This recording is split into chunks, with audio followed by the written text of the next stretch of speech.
बाप और बेटा रूहुल कुद्दुस के नाम पर आमीन। जिंदा खुदावंद का जिंदा कलाम बामुताबिक मुकद्दस लूका की अंजील उसका 23 बाब। पिलातुस के सामने। तब वो सब के सब उठकर उसे पिलातुस के पास ले गए और उस पर ये कहकर इल्जाम लगाना शुरू किया कि हमने तहकीक की कि ये हमारी कौम को बहकाता है और कैसर को खराज देने से मना करता और अपने आप को मसीह बादशाह कहता है। तब पिलातुस ने उससे पूछा, क्या तू यहूदियों का बादशाह है? उसने उसके जवाब में कहा, तू खुद कहता है। तब पिलातुस ने सरदार काहनों और अवाम से कहा कि मैं इस शख्स पर कुछ कसूर नहीं पाता, मगर उन्होंने और भी जोर देकर कहा कि ये तमाम यहूदिया में बल्कि जलील से लेकर यहाँ तक रायत को सिखा कर उभारता है। पिलातुस ने ये सुनकर पूछा कि क्या ये आदमी जलीली है? जब उसे मालूम हुआ कि हेरोदिस की अमल दराजी का है तो उसे हेरोदिस के पास भेजा, क्योंकि वो भी उन दिनों यरूशलेम में था। हेरोदिस के सामने। हेरोदिस यीशु को देखकर नहायत खुश हुआ, क्योंकि उस बात के सबब से जो उसने उसकी बाबत सुनी थी उसे मुद्दत से शौक था कि उसे देखे, और उसे उम्मीद भी थी कि उससे कोई निशान सरजद होता देखे। और वो उससे बतेरी बातें पूछता रहा, मगर उसने उसे कुछ जवाब ना दिया। और सरदार काहन और फकीह खड़े हुए बड़े शदूब मदद उस पर इल्जाम लगाते रहे। तब हेरोदिस ने माँ अपनी फौज के उसे जलील किया और ठट्ठे में उड़ाया और चमकीली पोशाक पहनाकर उसे पिलातुस के पास वापस भेजा। और उसी दिन हेरोदिस और पिलातुस आपस में दोस्त हो गए, क्योंकि पहले उनमें दुश्मनी थी। कत्ल का हुक्म। और पिलातुस ने सरदार काहनों और लश्करी सरदारों और अवाम को जमा करके उनसे कहा कि तुम इस शख्स को मेरे पास ये कहते हुए लाए कि ये लोगों को बहकाता है। देखो, मैंने तुम्हारे सामने तहकीकात की, मगर उन इल्जामों में से जो तुम उस पर लगाते हो उनकी निस्बत ना मैंने इस शख्स में कुछ पाया और ना हेरोदिस ने, क्योंकि उसने उसे हमारे पास वापस भेजा है। और देखो, इससे कोई ऐसा फेल नहीं हुआ है जिससे कत्ल के लायक ठहरता, बस मैं उसे पटवा कर छोड़ दूंगा। उससे ईद में जरूर था कि किसी को उनकी खातर छोड़ दे। वो मेल कार चला उठे कि उसे ले जा और हमारे खातर बराबा को छोड़ दे। ये किसी फसाद के लिए जो शहर में हुआ था और खून करने के सबब से कैद में डाला गया था। मगर पिलातुस ने इस इरादे से कि यीशु को छोड़ दे उनसे दोबारा कहा, पर वो यूं कहकर चलाते रहे कि उसे सलीब दे।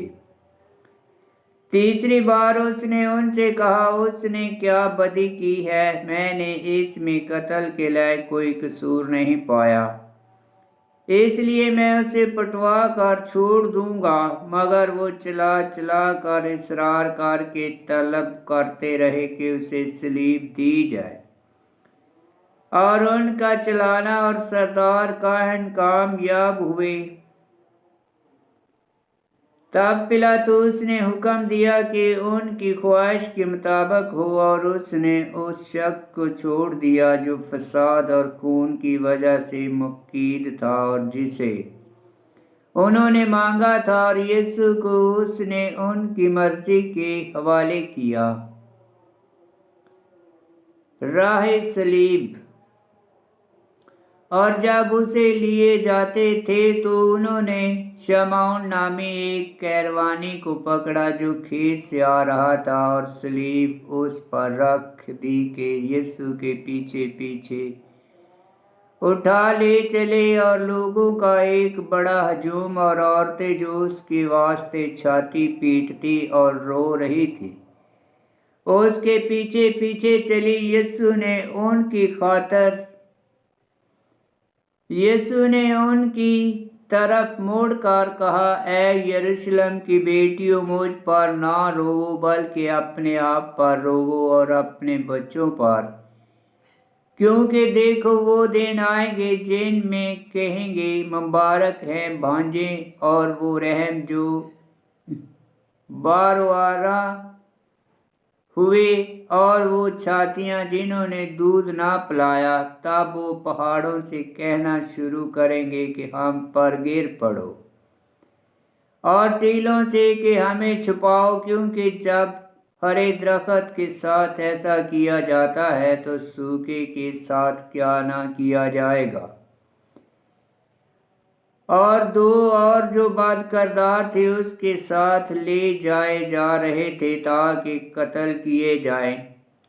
और जब वो उस मकाम पर पहुंचे जिसे खोपड़ी कहते हैं, तो वहां उसे सलीब दी और उन बद किरदारों को भी, एक को दाएं और एक को बाएं। और यीशु ने कहा कि ऐ बाप, उन्हें माफ कर, क्योंकि ये नहीं जानते कि क्या करते हैं।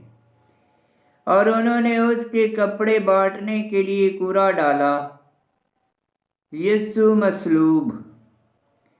और लोग खड़े देख रहे थे, और सरदार भी, जो ठट्ठे मार मार कर कहते कि किसने औरों को बचाया, अगर ये खुदा का मकबूल अल मसीह है तो अपने आप को बचाए। और सिपाहियों ने भी उस पर हंसी की और पास जाकर और उसे सिरका देकर कहा, अगर तू यहूदियों का बादशाह है तो अपने आप को बचा। और उसके ऊपर यूनानी, लतीनी और इब्रानी हरूफ में एक किताबा लगाया गया था कि ये यहूदियों का बादशाह है। और एक उन बद किरदारों में से जो सलीब पर लटकाए गए थे उसे ताना देकर बोला, क्या तू अल मसीह नहीं? तो फिर अपने आप को और हमें भी बचा।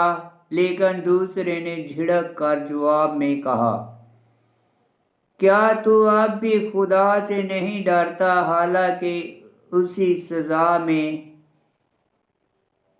गिरफ्तार है, और हमारी सजा तो वाजिबी है, क्योंकि हम अपने गुनाहों का खमियाजा उठा रहे हैं।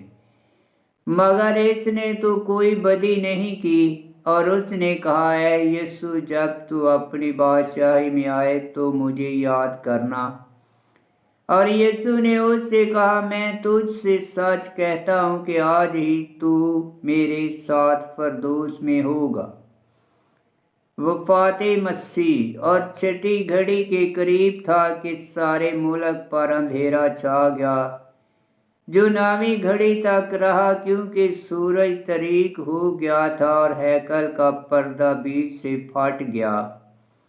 और यीशु ने बड़ी आवाज से चिल्लाकर कहा कि ऐ बाप, मैं अपनी रूह तेरे हाथों में सौंपता हूँ। ये कहकर उसने जान दे दी। और जो कुछ हुआ था, जब सूबादार ने वो देखा तो खुदा की तमजीद की और कहा, बेशक ये आदमी रास्तबाज था। और जितने लोग इस नज़ारे को देखने के लिए इकट्ठे थे, जब जो कुछ हुआ था देखा तो छाती पीटते हुए लौट गए, और उसके सब जान पहचान और वो औरतें जो जलील से उसके पीछे हो ली थी दूर खड़े होकर ये बातें देख रही थी।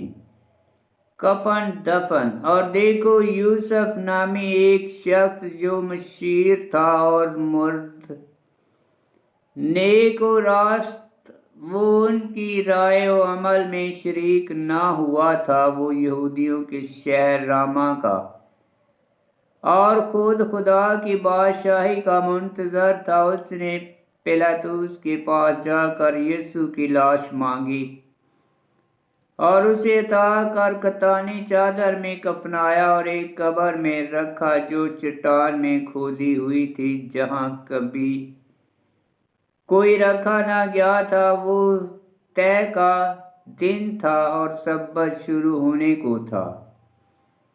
वो तहिया का दिन था और सब्बत शुरू होने वाला था। और वो औरतें जो उसके साथ जलील से आई थी पीछे पीछे चली और उस कब्र को देखकर और ये भी कि उसकी लाश किस तरीके से रखी गई है, और लौट कर उन्होंने खुशबूदार चीज़ें और अतर तैयार किया और उन्होंने हुक्म के मुताबिक सब्बत के दिन आराम किया। आमीन। खुदावंद का पाक कलाम का पढ़ा और सुना जाना बाइस बरकत हो। खुदावंद तेरा शुक्र हो। आमीन। बामुताबिक मुकद्दस लूका की इंजील उसका 23 बाब की 30 आयत में लिखा है, तब वो पहाड़ों से कहना शुरू करेंगे कि हम पर गिर पड़ो और टीलों से कि हमें छुपाओ। 23 बाब की 30 आयत यशायाह नबी की किताब उसका 2 बाब 19 आयत फैश नबी की किताब उसका 10 बाब 8 आयत में लिखा है और 23 बाब की 46 आयत में लिखा है, और यीशु ने बड़ी आवाज से चिल्लाकर कहा कि ऐ बाप, मैं अपनी रूह तेरे हाथों में सौंपता हूँ। और ये कहकर उसने जान दे दी। 23 बाब की 46 आयत मज़मूर 31 की 6 आयत में लिखा है। आमीन।